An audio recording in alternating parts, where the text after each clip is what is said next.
Selamat sore netizen. Saat ini saya berada di lantai 2 Dispora Sumsel. Saya bersama orang-orang hebat. Orang-orang hebat luar biasa banget ya. Sebelah kanan saya ini Dr. Rostika Flora. Beliau adalah Ketua PAIFORI Sumsel. PAIFORI itu singkatan apa, Mbak? Perhimpunan Ahli Ilmu Faal Olahraga Indonesia. Waduh, panjang banget ya ilmu faal, sesuatu yang kayaknya rada asing gitu ya, di kupingnya banyak orang Indonesia ya. Dan yang lebih hebat lagi di ujung kanan adalah Profesor Dr. A-nya apa nih? Purba. A-nya Ambrosius. Ambrosius. Itu biasa nama permandian ya? Iya. Ambrosius Purba. Iya. Dokter MSc AIFO. Semua diborong. Iya. Semua diborong. Umur Iya. Profesor 73 tahun. Iya. Tadi dari pagi Iya. tegak kata Bung tegak berdiri di depan audiensnya Iya. peserta pelatihan workshop. Ada sekitar 70 orang ya, Prof? Iya, betul. Ya, 70 70 orang Iya. hadir dari seluruh Indonesia. Iya, betul. Ada dari Papua. Papua bahkan Iya. Papua. Dari Papua. Iya. Oke, sekarang saya nih sebagai wakil masyarakat Iya. seperti itu, wakil netizen. Apa sih ilmu faal itu? Kemudian apa sih PAIFORI itu? Iya, jadi Iya. kalau saya jelaskan dulu dari awal, Bu, ilmu kedokteran itu sebenarnya ada 2 ilmu pokok di situ, yaitu fungsi normal tubuh, namanya ilmu faal. Oke. Fungsi abnormal tubuh adalah penyakit dalam. Oh. Iya, jadi Karena yang jelasin dokter enak ya. iya, jadi fungsi tubuh kita ini apa jantungnya normal, Iya. apa pemikiran kita normal, saraf kita normal, ginjal kita normal, hati kita normal. Ini semua termasuk yang disebut fisiologi. Fisiologi. Oke. Sedangkan kalau nanti ada kelainan, masuklah ke ilmu penyakit dalam. Iya. Sakit jantung, Jantung, stroke, darah diabetes, tinggi, dan Pak. ini. DM. Kaitannya dengan PAIFORI ini atau ahli faal olahraga ini dengan perkembangan ilmu pengetahuan yang sangat maju. Sekarang bergeser lebih baik mencegah penyakit daripada mengobati. Preventif, betul. Terbukti tahun 2018 10,3 triliun BPJS defisit untuk mengobati penyakit jantung, stroke, diabetes, tekanan darah tinggi, penyakit ginjal. Padahal penyakit ini boleh dicegah dan bisa dicegah. Inilah salah satu pesan menteri ke kita, ke ahli-ahli perkumpulan lupa olahraga ini, tolong dong kita dibantu supaya angka kesakitan penyakit ini yang disebut secara global penyakit katastrofik ini bisa dicegah. Oke. Kemudian yang kedua, salah satu pesan menteri, kebetulan sampai sekarang Indonesia 36% anak bertubuh pendek yang disebut stunting. Ini sangat berbahaya Tapi karena kalau kayak saya nggak stunting dong ya. lolos. Nyaris.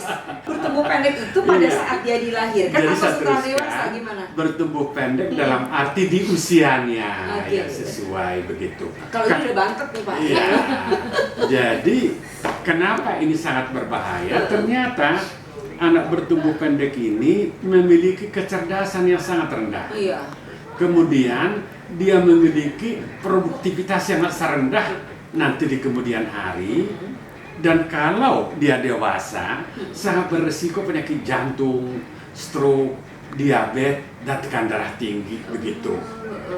Dan hebatnya lagi adalah bahwa anak bertubuh pendek ini atau stunting ini, kalau asupan gizinya kurang, dimulai 6 minggu kehamilan sampai dia usia 2 tahun. Kehamilan si ibu. Kehamilan si ibu sampai si anak lahir usia 2 tahun. Sampai 2 tahun. Dan hasil penelitian menunjukkan setelah 2 tahun, walaupun nanti gizinya bagus atau apa, ternyata karena pondasi otaknya udah rusak, sulit lagi memperbaiki stunting itu, Bu. Nggak cukup menolong Iya, ya? cukup menolong. Nggak Jadi cukup. coba bayangkan, Bu, 30% generasi penerus bodoh. Bodoh. Bagaimana bisa kita maju? Maju. Jadi itulah sebabnya Ibu Menteri Iya. pesan ke kita, saya akan memberikan rekomendasi ini, tolong dibantu Depkes supaya menurunkan ini stunting dan penyakit katastrofik. Itu, Bu. Katastrofik, oke. Iya. Kemudian yang kedua yang sangat juga membahagiakan, Bu, kalau saya urut dari awal bagaimana kami mendirikan ini, Bapak Ketua Umum. iya, se-Indonesia. Tadi ya, Jadi Ivory. harus memang organisasi ini berbadan hukum, diakui Menkumham, Iya. kemudian harus diakui oleh Depnaker, harus diakui oleh Menkes, dan terakhir diakui oleh Badan Nasional Sertifikasi Profesi. Oke. Jadi artinya ini organisasi ini diakui gelarnya ini di dalam maupun di luar negeri, Bu, begitu. Oh, jadi artinya orang luar pun bisa ikut. Bisa ikut, bisa. Kita? Iya, Mm-mm. bisa ikut, Bu, bisa. Dan ini berdirinya tahun 2017 ya? 18, Bu. Oh, 2018. Sertifikasinya itu kami dapat 2018. 2018. Iya. Jadi memang ini ditujukan bagi siapapun boleh Iya. dibilang seperti itu yang berminat pada Iya, di keahlian ini. di keahlian Betul. ini untuk Betul, mencapai Bu. prestasi puncak. Jadi begini, Bu. Kalau kita kembali ke teori dasarnya sebetulnya, prestasi atlet itu kan ditentukan 3, Bu. Iya. Kondisi fisik atlet, ini disinilah peran AIFO itu Iya. untuk menentukan takaran latihannya, Bu. Takaran latihan. Dosisnya, kalau untuk endurance berapa, powernya berapa, dosisnya berapa. Kalau pun dosisnya nggak pas, 2 kemungkinan. Tidak berpengaruh ke prestasi atlet atau dia cedera. Iya. Dan kebetulan saya mantan atlet loh, Bu. Iya. Saya Voli, mantan ya? atlet bola voli. Oh, Jadi oke. zaman saya dulu latihan sekuat-kuatnya, sekeras-kerasnya. Pada salah itu. Ada salah. Harus ada dosisnya. Ada dosis. Selain dosis mungkin juga Ah. treatmentnya, Pak ya. Iya, asupan gizinya dulu. Oh, Jadi gizinya dulu. selain dia harus memang latihan yang dosis yang pas, harus gizinya yang pas. Baru dosis ini kita serahkan ke pelatih, Bu. Berdasarkan dosis inilah pelatih untuk melatih si atlet. Tidak boleh lebih. Kalau lebih nanti cedera. Kemudian yang ketiga yang sangat penting adalah psikologi olahraga, Bu. Iya. Meningkatkan mental atlet Meningkatkan ya. mental atlet. Jadi disinilah peran AIFO itu, Bu, bahwa Luas, Pak, jadi peran AIFO itu ya. dalam meningkatkan prestasi atlet itu kita meningkatkan gizinya. Contoh, Bu, yang lucu ini. Contoh. Waktu kami PON kemarin Iya. di Bandung, Iya. atlet saya banyak yang sakit, Bu. Ternyata mereka dilatih pelatih Korea seperti Kopassus. Oh. Membutuhkan 4.250 kalori. Ternyata yang dimakan cuma 2.500. Sementara. Kenapa? Karena diberi nasi kotak. Saya usulkanlah ke ketua KONI kami, Pak, jangan nasi kotak, prasmanan. Biar atlet itu makan sepuasnya, secukupnya, ininya. Betul, Bu. Menurun langsung cedera atlet itu. Oh, begitu. sampai segitunya ya? Iya. Oke. Iya. Nah, kemudian saya ke beralih Iya, silakan, Bu. Flora Iya. dulu ya. Kalau di Sumsel sendiri sudah mulai terasa belum kehadiran Paivory ini? Ya. Jadi sebetulnya Paivory yang dilantik sekarang itu udah kepengurusan kedua. Kepengurusan kedua ya. Iya. Periodenya berapa? 5 tahun. 5 tahun. 5 tahun. Jadi periode yang pertama itu kami juga sudah melakukan berbagai kegiatan. Salah satunya itu pernah melakukan pelatihan measure. Jadi itu menjelang untuk Asian Games kemarin. Oke.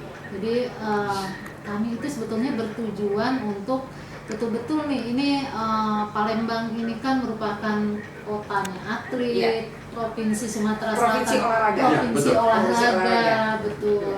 Jadi ini orang-orang Paivory ini adalah orang-orang yang keilmuannya dengan latar belakang yang beda-beda itu. Jadi mulai dari orang kedokteran ada, orang kesehatan masyarakat ada, Iya, betul. psikologi, gizi, gitu. Farmasi. Farmasi juga ya. iya. Pelatih juga ada tadi Iya. saya lihat. Pelatih banyak. Iya. Pelatih olahraga ya. Jadi dengan keragaman, keanekaragaman ini kami tuh pengen sekali bisa meningkatkan prestasi atlet Dengan prestasi Sumatera atlet di Sumatera Selatan ya. Iya. Kalau di Indonesia sendiri, Prof, secara makro kan Iya. seperti itu.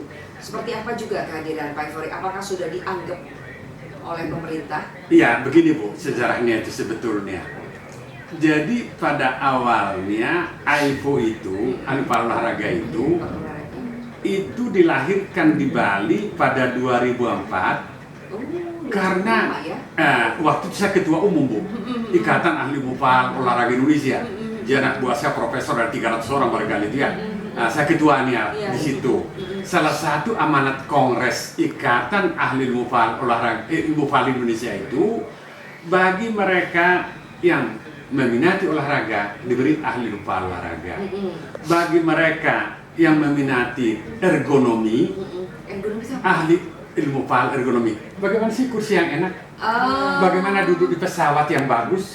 Bagaimana nyaman itu? Bagaimana memotong padi? Posisi ininya bagus itu semua ergonomi itu. Iya, tidak melelahkan begitu. Diberilah ahli upah olahraga. Akan tetapi kan saya 2 periode Bu terpilih ketua umum Ikatan Upah Indonesia itu.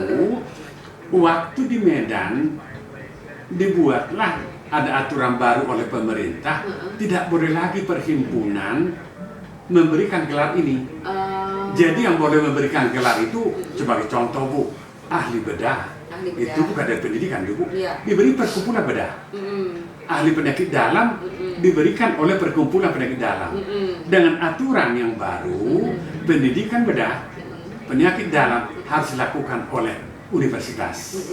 Gelar pun tidak boleh dari perkumpulan, harus ke Badan Nasional Sertifikasi Profesi.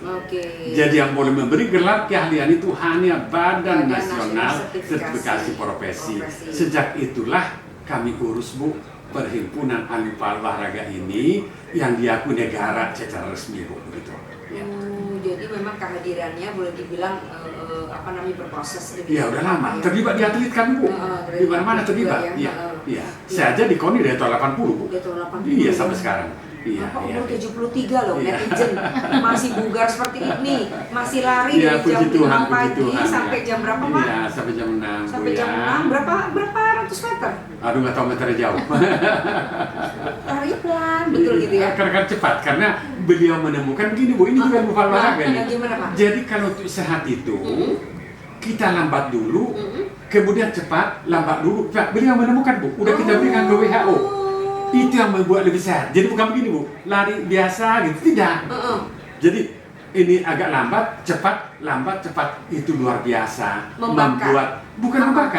Membuat pembuluh darah jantung yang baru tumbuh, membuat jiwa di otak ini. Hebat. Oh gitu, jadi kita tuh kalau lari untuk kesehatan, gitu ya? Larinya pelan dulu. Baru cepat sebentar. Lari lagi. Cepat lagi. Itu yang bagus Bu. Oh gitu. Itu. Jadi kecepatannya berapa tuh kalau pertama misalnya? Ya mungkin 20 menit boleh. Nanti 1 menit cepat, 20 menit boleh begitu. Boleh. Gitu. Iya. Fungsinya adalah untuk mencegah penyakit jantung, mencegah stroke. Kalau mau ininya. Iya.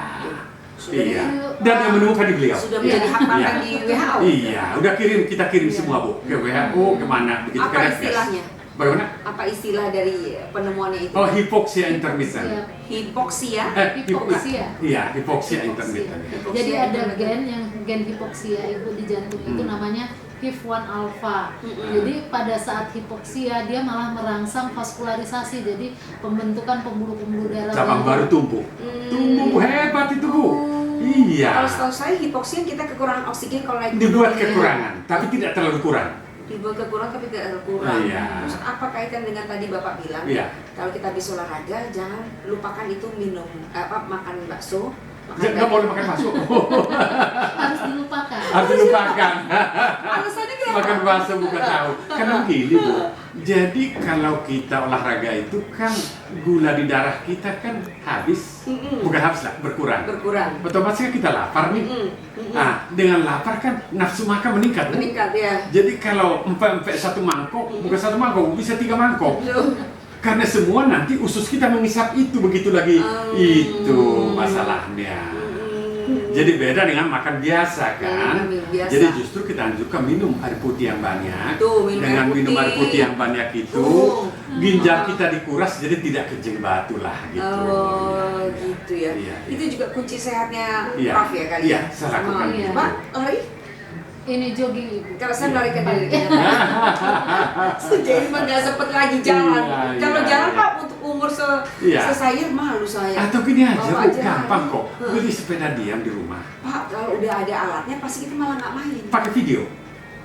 Pakai video Bu. Dengan video kita kebosanannya hilang. Gitu ya, ada musik-musik. Ada segala musiknya. macam Jangan gitu sendiri. ya. Wah, malas bermain malas itu. Males gitu Iya. ya.